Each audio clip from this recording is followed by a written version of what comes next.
Hello, hello. Welcome to yet another pep talk.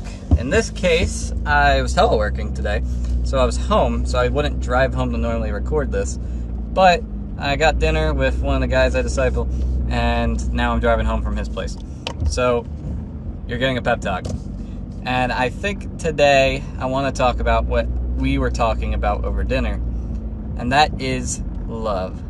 So today's pep talk will be, what is love? Which is very different than other topics discussed so far, which are technical. But in the same vein of those being topics that people don't normally know well, I think that we can talk about love and talk about that. Because I don't want to say I know what love is, but I do know what love is. Because I've experienced it, I've done it, I've learned about it, and I don't do it perfectly, but I know what and how it should be done. So, without further ado, let's talk about love and what it actually is. First and foremost, love is not a feeling. You might be like, what? But I love things, like I love bacon, or I love my girlfriend, or I love my dog. Like, well, sure, yeah. And you might feel those things. You might feel stuff like happiness associated with the things that you love. But love itself is not a feeling. Love is, this is the big thing, love is a choice. Love is a decision you make. And it's a decision you make constantly when you are loving something or someone. So, I say this because people base their love on feelings oftentimes in our culture, and at least American U.S. culture, and it doesn't capture the full brevity of love. And there's also different types of love, like there's romantic love, and there's brotherly love, and then there's like I love bacon, and there's facets of love that don't all encompass everything about it, but we overuse the word and we say it a lot to mean different things. But as with everything on this podcast series, I'm trying to be practical with the knowledge I teach you. So I'm going to practically teach you how to love and what love is, and to know if you were being loved or not. So love is a choice. Love is a decision. And I say there, and by I mean the collective knowledge of the books I've read on this topic from life experiences. Heck, my friend and I, his name's Josh, we're going through a book by Brant Hansen called The Men We Need. And on page 154 of our copies, there is a chapter dedicated to love and what it actually is. So, highly recommend that book if you're a man aspiring to be a man. But otherwise, his definition of love is wanting the best for someone. So you love someone if you want what is best for them. And I think that's a good, wholesome definition, but I feel like there's more to it than that I've heard from other sources. From other sources, I've heard that love is sacrifice. Love is what you are willing to give up to, for someone or for something. Like you love your dog when you go pay money out of your pocket to support him or her and buy him food and get him the toys and give him the belly rubs, and you're sacrificing your time. Like, that is love. But you're also wanting what's best for your dog. Like, you want your dog to be healthy. You want your dog to thrive and prosper and be happy and enjoy the short life he has on this planet. Because dogs, well, just like everything, when they die, they're dead. And, well, with the exception of humans, I haven't given away my bias yet, but I'm a Christian. So, Christians, we have a concept of existence that goes beyond just here and now. We have eternity to look forward to, and love shapes a part of that. Like, the reason we have an eternity to look forward to is because God loved us first and gave us that gift and choice to love him back. And that's, I can dive into the gospel on a different day, but that's one really serious aspect of love in my life. But that's not what I want to necessarily talk about at the moment. Because I want to give you practical stuff. And while, like, faith in God and my love for God is very practical and real in my life, for a lot of you guys, it might not be. So wherever this finds you, don't be dissuaded that I'm a Christian. But also, like, don't discount it. But also, test it. Be rational about it. Hear what I have to say and hopefully live it out. That's why I'm using the dog analogy. Because I had a dog. I loved him.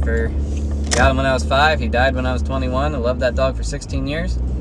And he was not a puppy when we got him either. He was a mutt who was not loved. He was abused. So it's, even when it comes to just like the loving a dog analogy, like that hits pretty close to home for me too. But anyway, so love is sacrifice, but love is also wanting and intending the best possible future, what's best for someone, also what's best in the present for someone or something. And I think that those two things generally encompass what love is in the definitions I've seen. Now, let's talk about how we apply this. So, in the case of romantic partners, love is, well, it's being it's being with them and for them in all circumstances and in all things. Like, the story that Brant Hansen's book has is there's this woman who has a basically surgery, and a nerve in her face is cut, and it's a nerve that controls like her lip or something. So she asked the surgeon afterwards. She's like, "Is it gonna stay like this? Like, is this permanent?" Because her lip was all sorts of droopy and she couldn't control it. And the doctor was like, her surgeon was like, "Yeah, I mean, we cut the nerve. Like, you don't grow nerves back like that." And, you know, she's all distraught and stuff. And the first thing out of her husband's mouth was, "I don't know, I kind of like it. It looks pretty cute." Which, total Giga Chad move right there. Let me tell you, that man was worth marrying. If a husband is going to go out of his way to tell you that the thing that you're distressed about because it's your appearance is kind of cute, like, that's love. And it's a sacrifice. I don't want to say it's a sacrifice, but like, it kind of is, you know. If I'm not going to say if your wife is ugly, lie for your teeth, but look to encourage those you love. Don't let their burdens hold them down if you can help it. Be sure to lift them up. This is an example from my life, the one I shared with Josh. A couple years ago, I had a friend. Her name is Emily. I have a friend still. Her name is Emily. And she told me the story one day. It was like a weekend. And she was telling me that the week coming up, she had the MCAT, which, I don't know if you know anything about the MCAT, but it is a 500 and some question medical exam test thing that med students need to do to basically go to med school. Pre-med students need to do. And she was also, like, you study for it. She was studying for it for like 6 months out, like pouring in every moment of free time to study for it. And she had the MCAT coming up that weekend. And I was like, "Oh, cool, finally, like, I know you've been looking forward to this." But she was stressed. And it wasn't a normal type of stress with studying an exam. She was particularly stressed. And the reason was that she not only had the MCAT that week, she had 3 separate midterms from other classes also that week, on top of the MCAT. And anytime you hear someone having bad news like that, your instant reaction is like, "Oh, that's awful," or like, "Oh, that's bad," and you don't know how to respond. I was just like that. I didn't know what to say in the moment, because nothing I could say in the moment could make it better. But I was pretty shook. So shortly after that, we were hanging out. Shortly after that, she needed to go study, so I had to leave.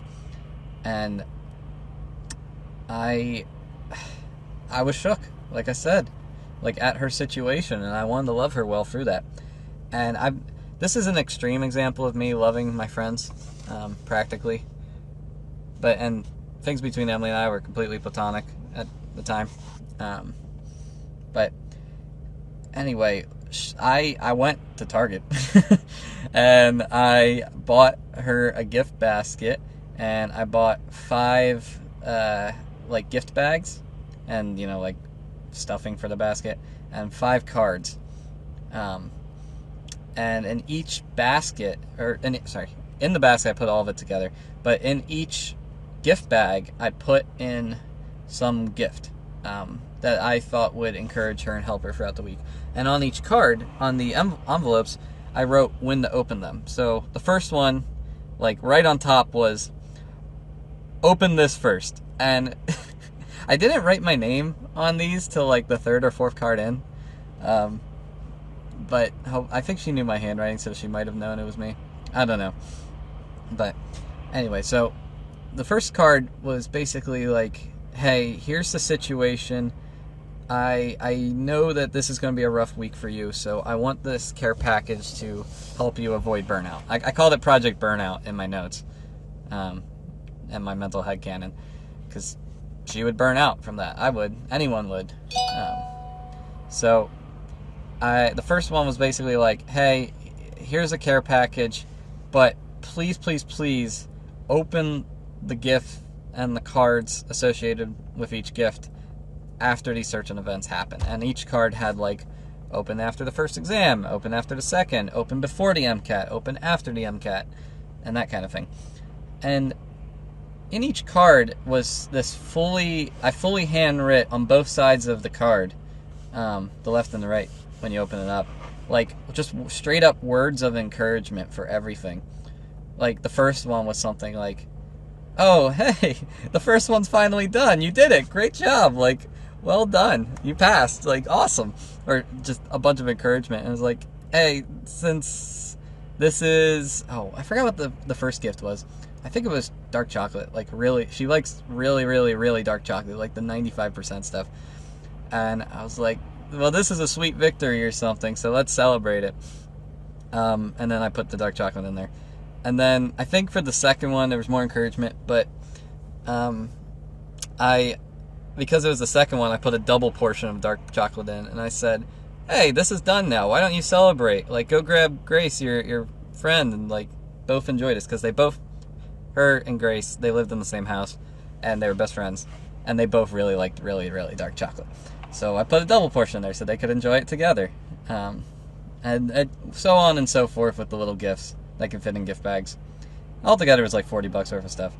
But anyway, I put all this together, all the handwritten notes, everything timed out and spaced out. And I went to her house later that day, and I like ding-dong ditched that sucker right on their doorstep. I like parked way down on the road so you couldn't see my car from their house. I like came up the side so they couldn't see me from the window. I put it in front, knocked or rang the doorbell, hid around the house, like just made sure they pulled it in, waited like a couple minutes, and then went back to my car. Like, they had no idea who did it at first, if they opened it in order properly, with the exception of maybe my handwriting. So anyway, it like her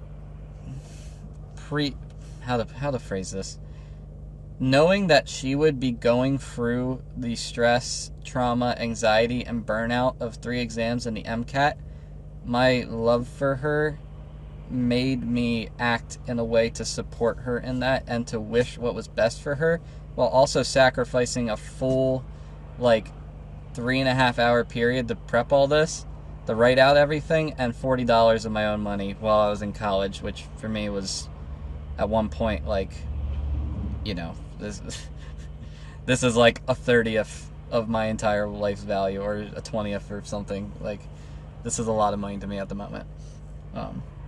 Now I have a job, so it's a little different, but it's like, that was a practical example of me loving my friend, both in a sense of sacrificing for her, but also wanting what's best for her. And honestly, when I look back on that, like, that's one of the best examples I have of me loving someone. And it's not just about me, but I tell the story to show you, like, what love can be. Emily afterwards, like, maybe I didn't expect it because it was 2 weeks later, but she wrote me a letter, like a handwritten full thank you card, and it was one of the sweetest thank you cards I've ever received in my life. Not because it was expected at all, but because it was actual pure gratitude for an act of love and an act of kindness. And I mean, I still have that card sitting on my desk to this day. I have a collection of thank you cards because, while this is one prominent example, I have loved other people too, and I've done awesome and crazy things for them as well that, makes them feel like they should write me a thank you card. I never asked for one. Who would, But anyway, so yeah, loving your friends, yeah, man, it's a whole nother level when it gets to a romantic partner.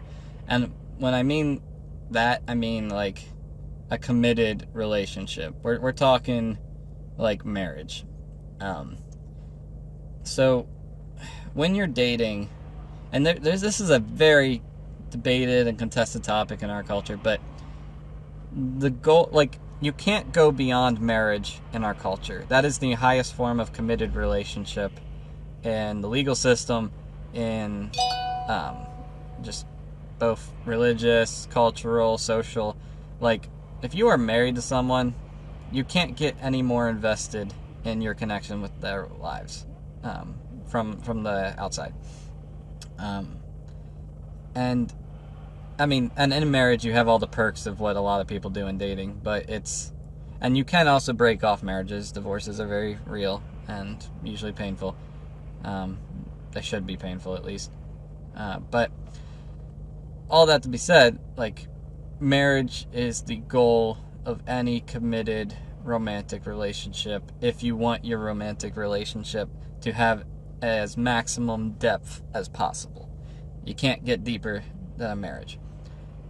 So with that being said, people you are seriously dating, seriously romantic partners with, people you're engaged with, you have to love. Like, you gotta love them well. And I don't want to say it's a different kind of love, but it's a more serious kind of love. Like, in that case, love is security. Love is a decision that you've made that you're going to keep making and that you're not going to stop making. Like, just because you're tired and you got home from work and you don't want to do the dishes and you don't want to make food and you're exhausted, doesn't mean you can stop loving your wife or your husband or your kids, for that matter, too. Like, your feelings should not base your love, but you can have positive feelings associated with love, if that makes sense. Because our feelings are so wishy-washy. They go with the wind. Like, you feel things some days, and then you don't feel things other days, and your mood changes, and yeah, whatever. But love is a commitment. Like, love is a choice. It's a decision. It's wanting what's best for someone. It's sacrificing for them. And it's also security. Love is a lasting commitment, I think, is the last definition I want to tack on the love. And you can break that, and people do break that, but no one starts a relationship with the expectation for it to end when they want it to. Like, there's some situations where it's like, oh, they're moving away, and then your relationship gets estranged, and that's fine. But, like, you don't start dating someone with the expectation to break up with them. At least I hope not. If you do, that's probably not the best. No, it definitely isn't the best. That's both toxic for your relationship, but also toxic way of thinking for yourself. Because you are valuable as a person, and maybe you need to date someone to feel that validity at times. But you, even if you're not, you are still valuable to them. And don't think that people need to break up with you. Like, you're worth it. But your actions will determine if they need to break up with you or not. Don't be a toxic person. Love them, and you won't have to worry about it. Seriously, like, love well, and don't worry about insecurity in your relationships. And it has to go both ways, too. Like, your partner has to love you just as much, if not more, than you love them for it to work. Because one-sided love is you can have it. That's like when you're loving infants. So if you ever have a young kid, or you've seen parents of them, like, the kid doesn't love you back. The kid is just responding to, like, oh, you feed me, you hold me, you clothe me. The kid can't sacrifice anything. It's super needy all the time. Like, the kid, as weird as this sounds, the infant can't love you back in the way you can love it.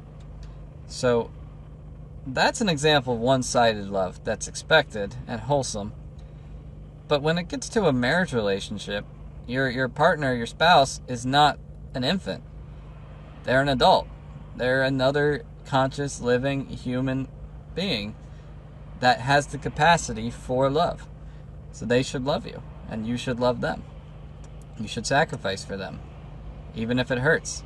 You should want what's best for them, even if that's not what's best for you. You should commit to it. Like, do what you say what you do, but don't turn your back on it, or on them either. Like, love is important. Love is crucial. Love is the foundation you build a relationship and even your life on. Like, love well. So that is love. That's why we do it. That's how we do it. And that's what it is.